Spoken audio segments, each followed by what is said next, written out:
Hey there, my handsome happy little Cobras, and welcome back to the Cobras Nest. For those of you who are new, my name is Mignon Cobra, and I make minimalist videos. Today's video is going to be 8 ways how to practice non-desire for material things. In essence, stop wanting more So without further ado, let's just get into the video. Let's get it, let's go! Woo!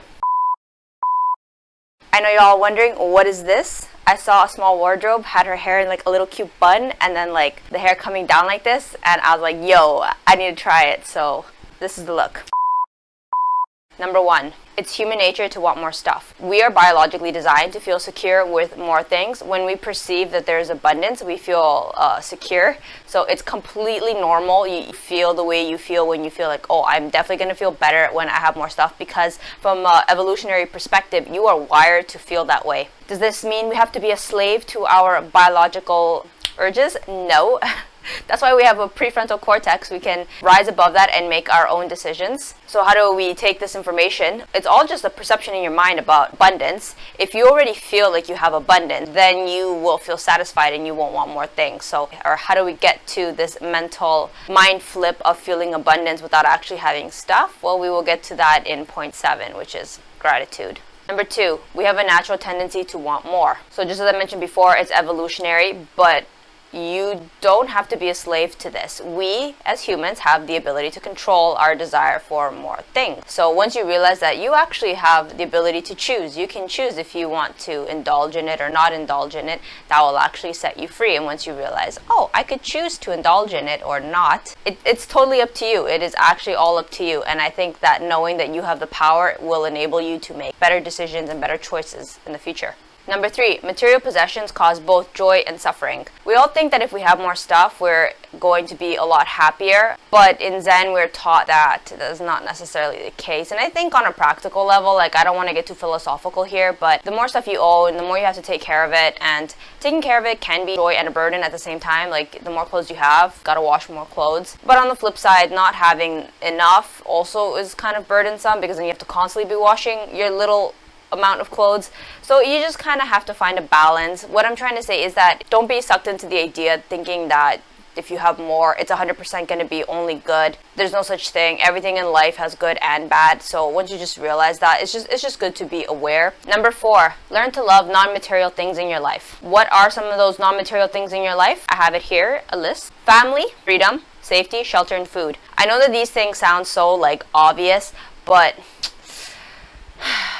how to say all of this without sounding condescending? A lot of my viewers are from North America. You know, there's a beautiful thing about traveling. When you travel and you live in other cultures, you become exposed to different levels of poverty and different levels of richness that's out there in the world. And it just kind of opens up your mind and broadens things. And you start to realize that, and especially if like you've lived on your own, you start to really appreciate that rent money is not behind the door. So you start to appreciate that, you know, having money for food, having money for shelter, having clothes on your back. If you've lived in another country where you don't get to see your family often, you realize privilege it is to be with your family. There's a lot of things that maybe when you're younger and you grow up middle class, you don't realize how privileged you truly are, or how much of a luxury those things are. It's infinite how much we can compare ourselves to others. There's just going to be that much more richer people than you, and there's going to be that much more unfortunate people than you. But I think that if you look at, was it Glasgow or Maslow's pyramid of self-actualization, at the base is shelter, is food, family, love, connection.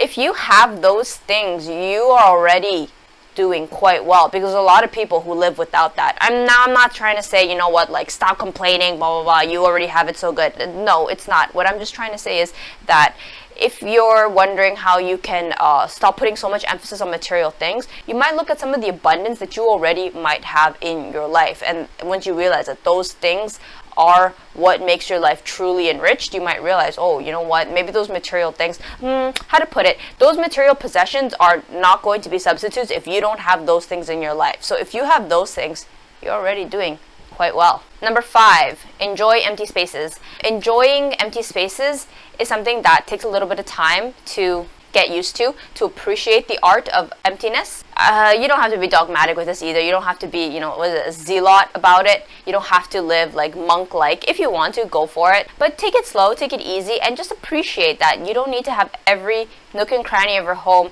stuffed to the brim with You can enjoy having, a little here, a little there, and you can also enjoy, like, say if you have like a shelf, for example, and the shelf has like 3 cubbies, maybe just fill up 2 of the cubbies or 1 of the cubby and enjoy that the other 2 are just very spacious and empty. You can help cultivate this liking for empty spaces. Now, what does this have to do with not wanting more material possessions? A big factor now that as to why I don't buy a lot of material stuff in the store is because I know that if I keep buying this and I keep buying that, well, when it comes home, I'm gonna have to put it somewhere, and it's just gonna take away from my empty space. And I really cherish my empty space, so that becomes actually a factor into whether I bring home something or not. It becomes like a big driver and a big incentive to not really want to bring home stuff because I'm really enjoying my empty space. Number 6, you are enough.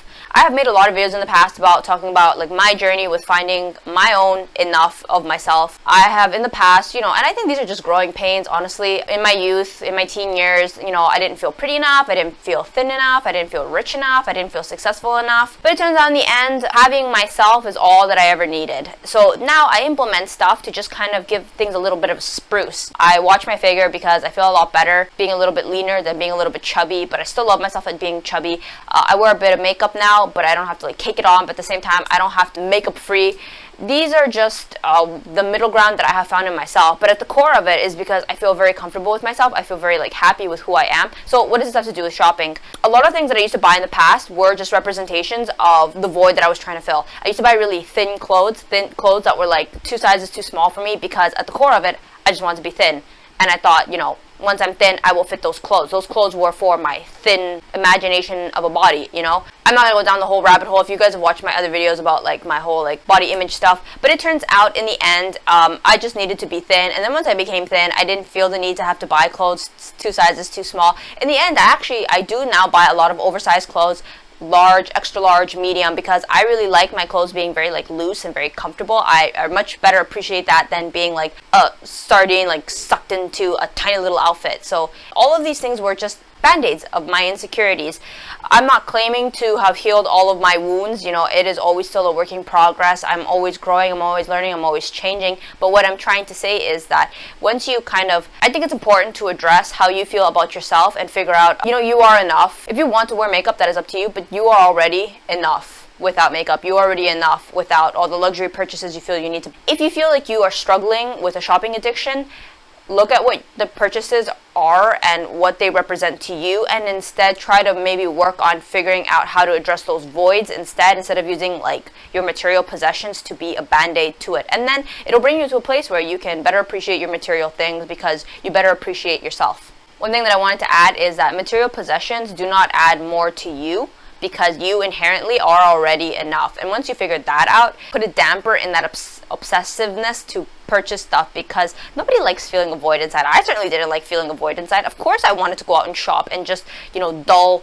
whatever it is was inside, gnawing at me, if I felt bored, if I felt inadequate, if I didn't feel thin enough, if I felt this, if I felt stressed. Of course shopping was going to solve it. But unfortunately, it is only a temporary fix. So it is actually just more use of your time to figure out that you are enough, and material possessions are not going to add to that because you are fine just the way you are.